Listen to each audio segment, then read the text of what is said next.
Hey, I hope everybody's doing well. Listen, I've had a lot of requests for this. A lot of people have seen the shorts and the reels that we've done about the angry drug addict that went into church and came out different. And I want to give you my testimony today. I'm going to do my best to kind of cover all the bases. It was several years ago. But I want to make sure I tell you my story. And I'm thankful for your interest in it. But stay with me to the end because it is there's some twists and turns and there's some odd things that take place. But I want to tell you what happened. So just to start, my experience with church wasn't a good one. At 12 years old, I lost my father. He had been dying with cancer for a few years, and that was several years ago, and that was before the treatments were like they are today. And it was a really rough season for a 12-year-old little boy. And so on the day that my father passed away, I had a preacher come talk to me, and which shaped the way I felt about preachers for a long time. He sat down with me and he said, Alan, God needed another angel in heaven, and God needed your dad. And at 12 years old, I didn't understand that. The mind of a little boy doesn't work that way. I needed my father. I needed my dad. I was a ship without a rudder. I didn't know who I was. I didn't know how to live life. I didn't know the things that my father was going to teach me. And that was taken from me. And although this preacher was very well-meaning, he did not mean to say anything wrong.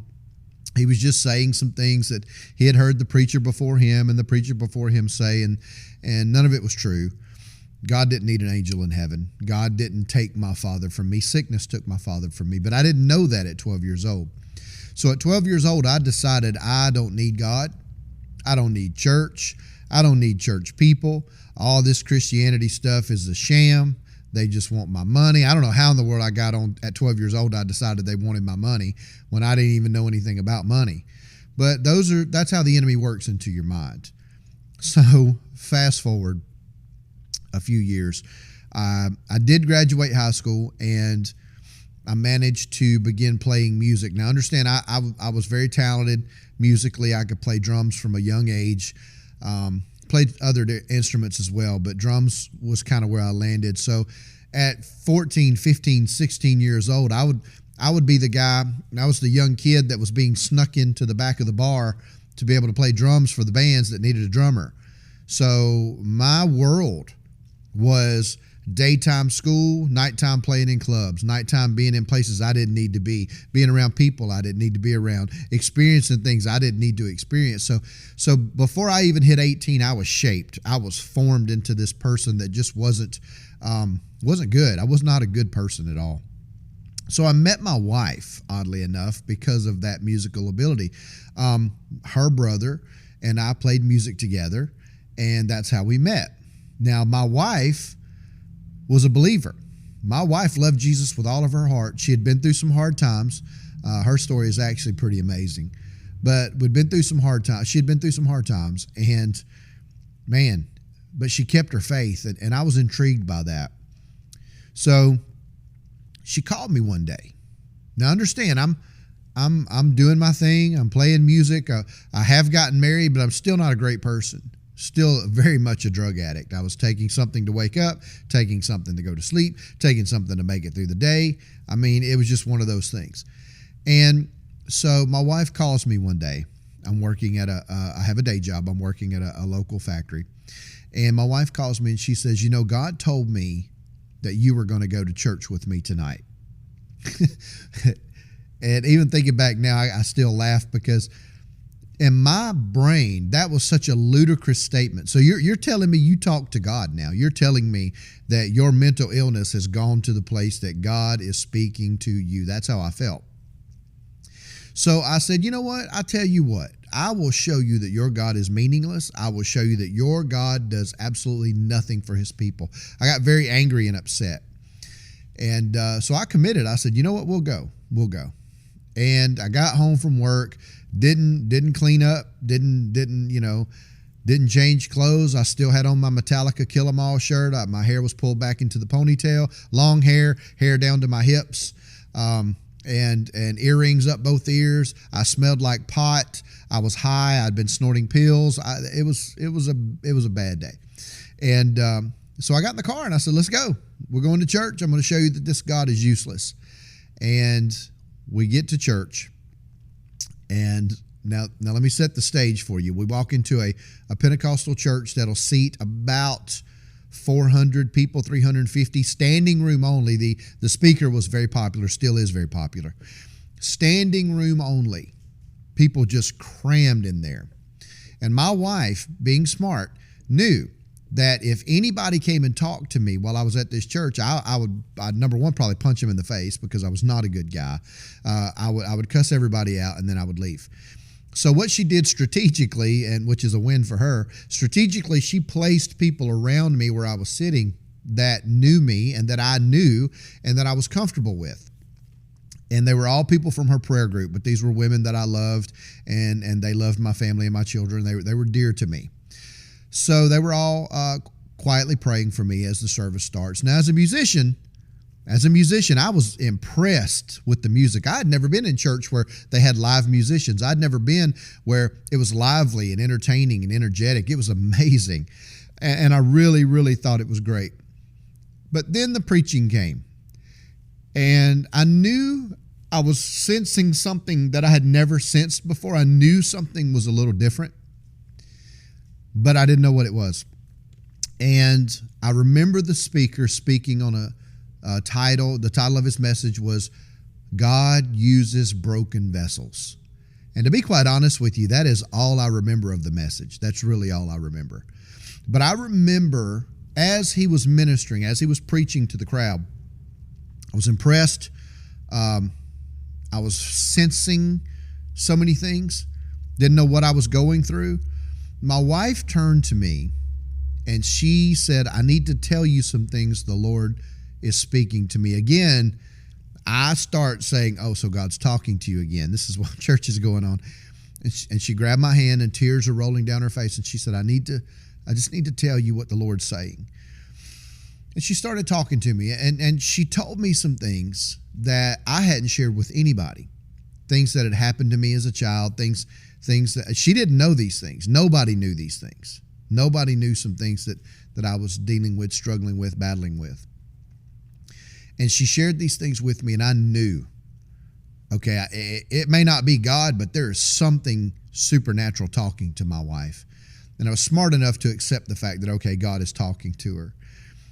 And that was about the time of the service that they gave an altar call for salvation.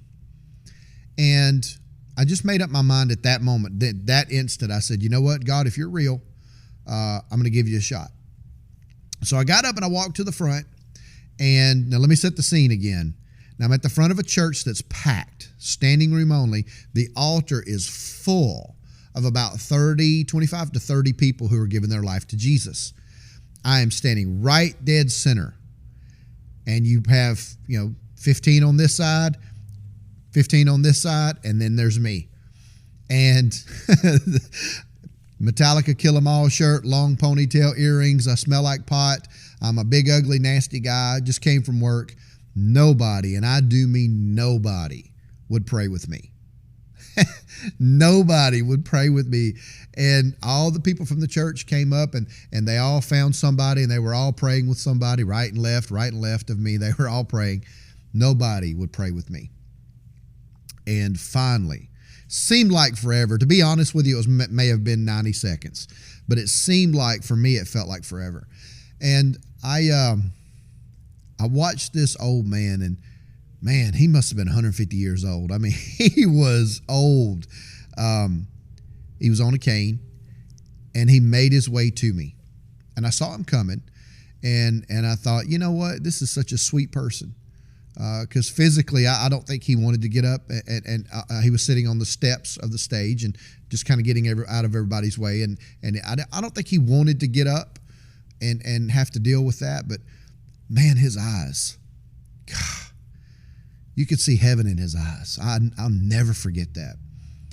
And he walked up to me and he grabbed my hands and He said, son, what do you want? I said, I have no idea. I don't know.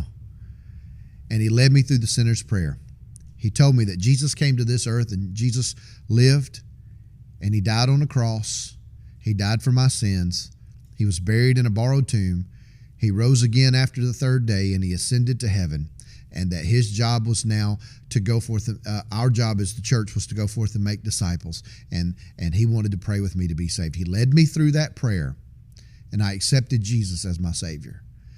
And that's not where it ends. So stay with me. So we are at a place where now I've been to church enough in my life to know I've said the sinner's prayer, so now I go sit down. Not in this church, not in a Pentecostal church. Nobody told me that. I did not know. So I'm standing there and I'm trying to go sit down, but the ushers are kind of holding me. I said, no, son, they want to pray with you. They want to pray with you. And so I've given my life to the Lord. I can't go sit down. They won't let me go sit down. So now I'm getting angry.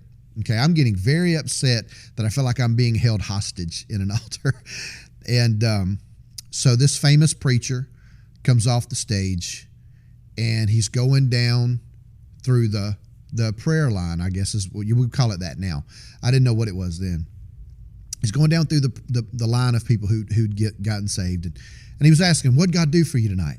What'd God do for you tonight? What'd God do for you tonight? He put a microphone in their face and a camera in their face. And I don't think the preacher is a bad guy. As a matter of fact, I've met him since then. We've laughed about this. That's just how they did things at that time, at that season in the church. It wasn't that they were trying to offend people. It's just what they were doing. And I'm not a fan. I'm not a fan of cameras being on people as they're being prayed for. I'm not a fan of any of that. But anyway, back to the story, right? So we're standing there and he's coming down the line. And he gets to me. And of course, now I'm angry. I'm angry because they won't let me go sit down. I'm angry because they've got a camera in my face, big light. I'm angry because they sticking a microphone up to my mouth. And he said, son, what did God do for you tonight? And I said some very filthy things with a hot microphone in front of 500 people in a church. I called that man every name in the book. I was tapping him in his chest. I was pushing him. I was being very belligerent. I assaulted the guy. I mean, by today's terminology, I assaulted him. And I was about to get very violent. And but see, I was saved, but I wasn't renewed. My mind hadn't been renewed. I didn't understand anything about the word. I didn't know anything about anything. All I knew is I was giving God a shot, and it was falling apart. And so he said, son, what do you want? And I was tapping him in his chest and I said, if your God can do anything, you let him do it to me. I never got the word me completely out of my mouth.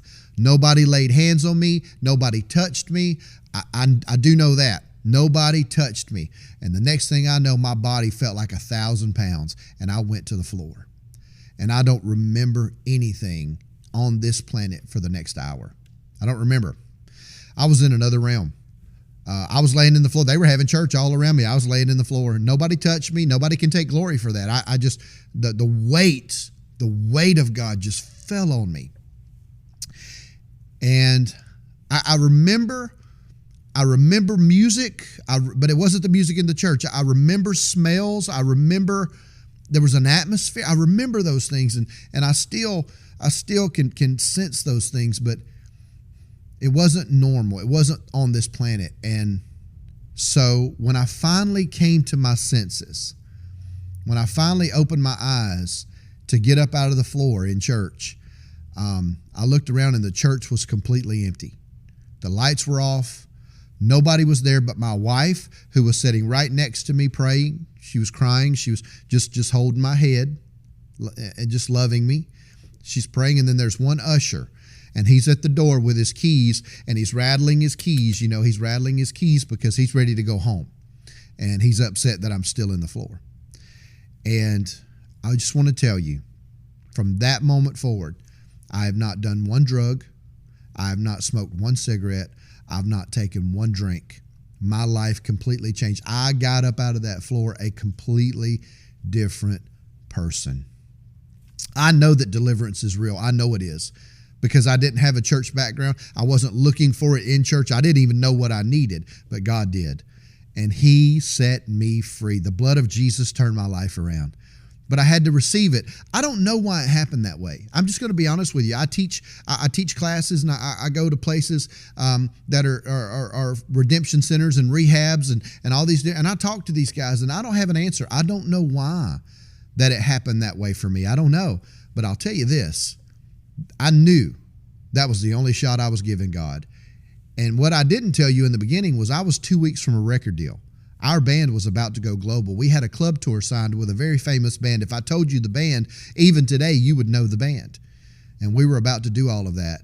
And I would have been dead within weeks with the amount of drugs I was doing. And God had one shot to snatch me out of all that. And He took it. And I'm so glad that He did. I'm so glad that He did. And I don't care about the fame. People ask me all the time, "Oh, you could have still made money and still been saved." I don't care about any of that. I had an encounter with the Holy Spirit.